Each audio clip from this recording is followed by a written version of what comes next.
Bismillahirrahmanirrahim. Assalamualaikum warahmatullahi wabarakatuh. Halo guys, welcome back to my video.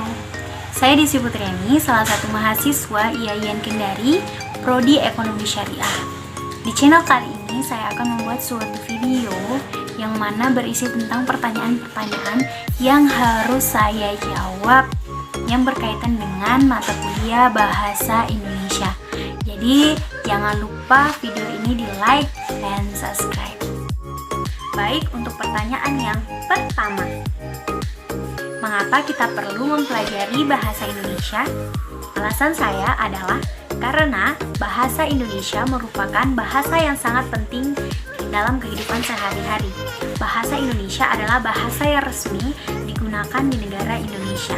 Pertanyaan saya sekarang adalah, apakah bahasa yang kita gunakan sekarang sudah baik dan benar?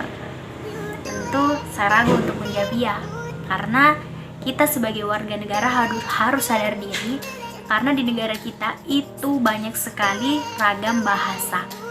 Lain daerah, lain bahasa kan?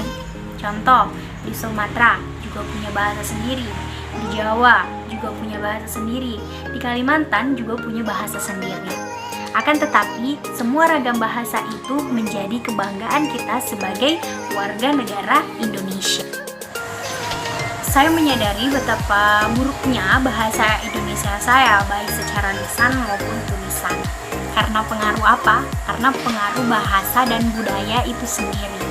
Contoh, saya lahir di Provinsi Sulawesi Tenggara, khususnya di Kabupaten Konawe Selatan. Nah, di kabupaten saya itu sendiri sudah terdapat banyak sekali bahasa. Ada bahasa Jawa, bahasa Bugis, bahasa Tolaki, bahasa Bali, bahasa Sunda. Nah, apakah saya harus mempelajari semua bahasa itu supaya saya bisa berkomunikasi dengan mereka? Tentu tidak kan? Saya cuma fokus mempelajari bahasa nasional, yaitu bahasa Indonesia.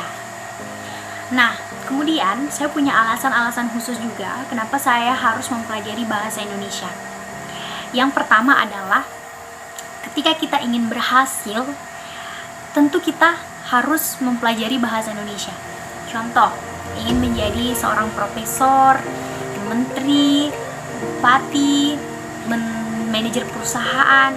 Nah, tentu kita harus dituntut untuk bisa belajar bahasa Indonesia dengan cara yang baik dan benar. Karena kita akan berkomunikasi dengan anggota-anggota nantinya, dengan masyarakat-masyarakat. Kemudian yang kedua adalah, kita sebagai mahasiswa, ketika ingin menjadi presiden mahasiswa, ketua organisasi, ketua himpunan, perlu tidak belajar bahasa Indonesia? Tentu perlu. Apalagi di dalam suatu organisasi itu ada namanya penyusunan proposal kegiatan, iya kan? Nah, pastinya kita dituntut untuk bisa menulis proposal itu dengan bahasa Indonesia yang baik dan benar. Nah, itulah alasan-alasan kenapa saya harus wajib untuk mempelajari bahasa Indonesia. Baiklah, untuk nomor 2. Untuk pertanyaan nomor 2 ini berkaitan dengan materi SPOKP.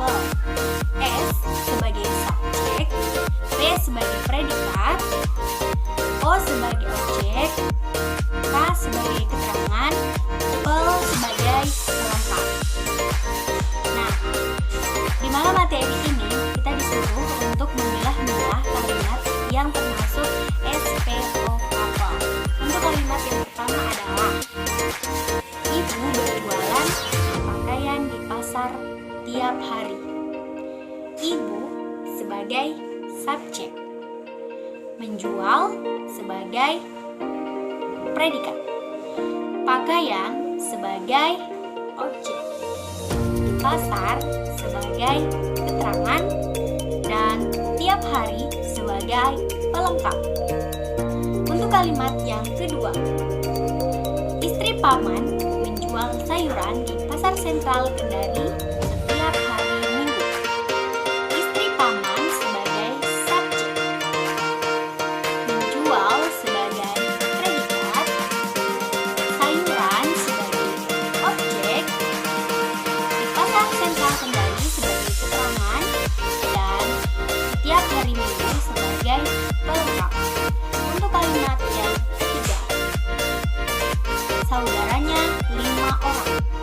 saudaranya sebagai subjek dan keterangan yaitu 5 orang.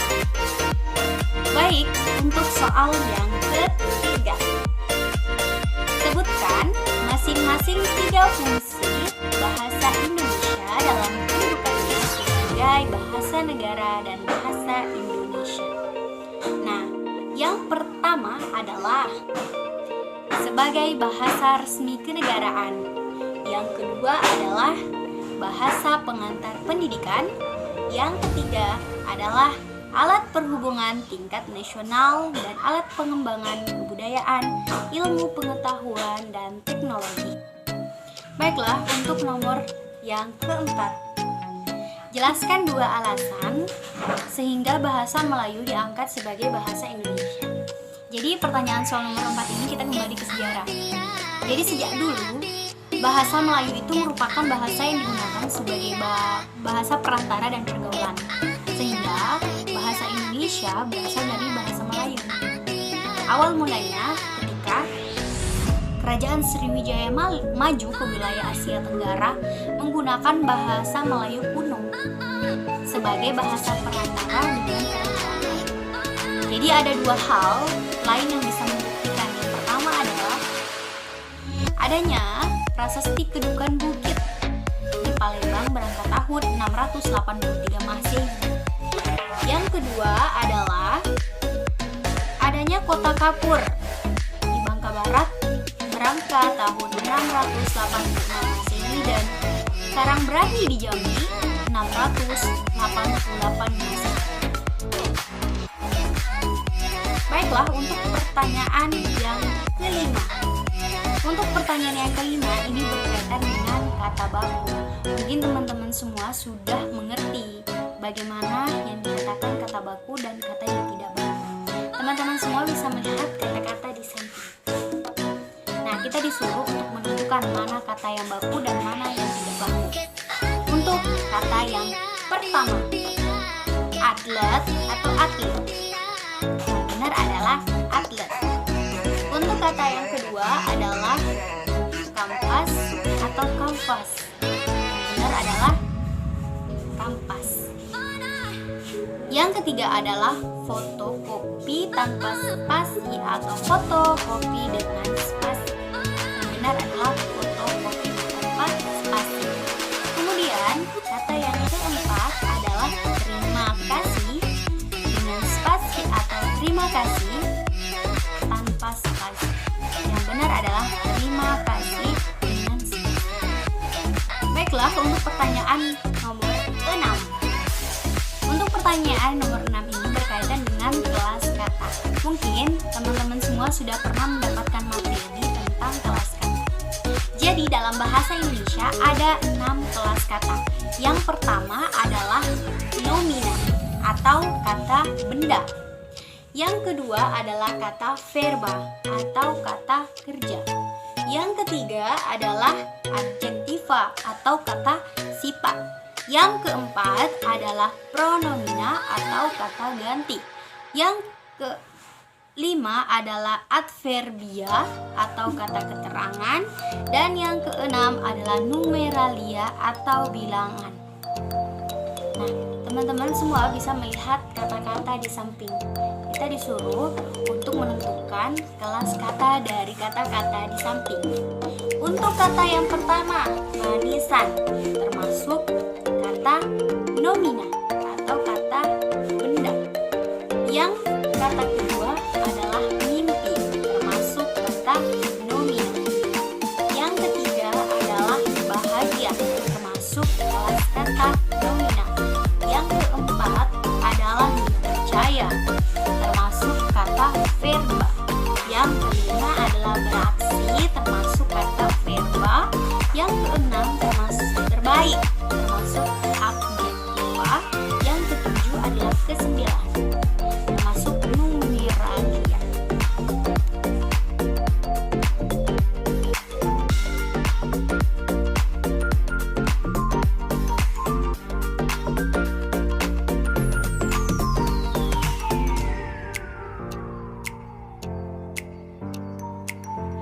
Baiklah, soal selanjutnya adalah nomor 7.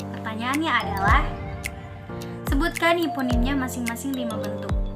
Jadi, mungkin dari kalian sudah ada yang pernah belajar atau mendengar kata hiponim. Nah, kata hiponim tidak akan lepas dengan kata hipernim. Hipernim adalah kata-kata yang mewakili banyak kata lain.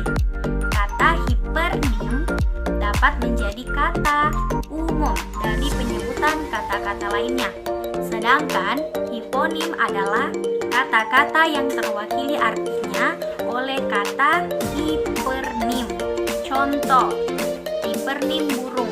Maka hiponimnya adalah elang, merpati, burung hantu, dan lain-lain sebagainya. Nah, di samping ada soal yang berkaitan dengan hiponim dan hipernim. Untuk yang pertama, hipernim sayuran hijau. Maka hiponimnya adalah sawi, brokoli, bayam, kubis, kangkung. Kemudian hipernim yang kedua adalah makanan sumber karbohidrat non-beras. Maka hiponimnya adalah, baiklah ini soal nomor terakhir, nomor ke-10, materinya tentang kata abstrak dan kata konkret. Nah, kata abstrak adalah sebuah kata yang memiliki rujukan berupa konsep atau pengertian. Sesuai dengan namanya, kata abstrak lebih memerlukan pendalaman pendahuluan karena sifatnya yang tidak nyata. Sedangkan kata konkret adalah kata yang mempunyai rujukan berupa objek yang diserap oleh panca indera mata.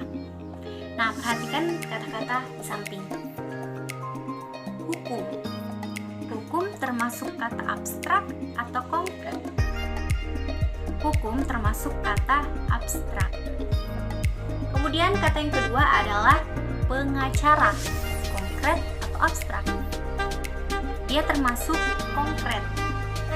Yang ketiga adalah bahagia. Konkret atau abstrak? Dia abstrak. Kemudian yang terakhir adalah hakim. Konkret atau abstrak? Yang benar adalah konkret. Baiklah, itulah tadi jawaban-jawaban yang aku buat dalam bentuk video.